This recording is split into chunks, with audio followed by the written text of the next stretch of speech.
Political deadlock continues in Honduras. The interim government has ordered Venezuelan diplomats to leave the country as the international community threatens new sanctions if negotiations fail to resolve weeks of crisis over leadership in the country. Here's Scott Pruitt with the details.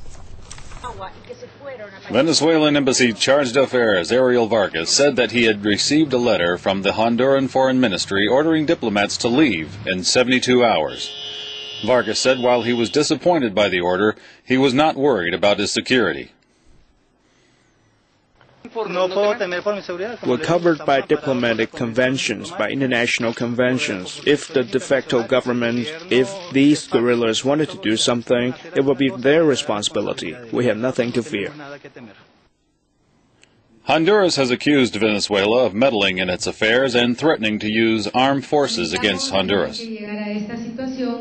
We regret that things have reached this point, but given the threats of the use of force, the interference in internal matters, as well as the lack of respect for the sovereignty and the territorial integrity of our country, we have felt obliged to make this decision.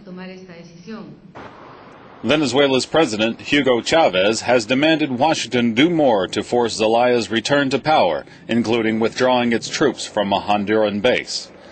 The EU, meanwhile, warned on Tuesday it may impose further sanctions against Roberto Micheletti's government if talks to end the crisis fail.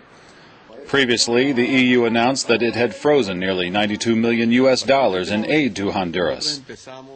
The 27-nation EU has condemned the coup and called for Zelaya to be returned to power immediately. Scott Pruitt, CCTV.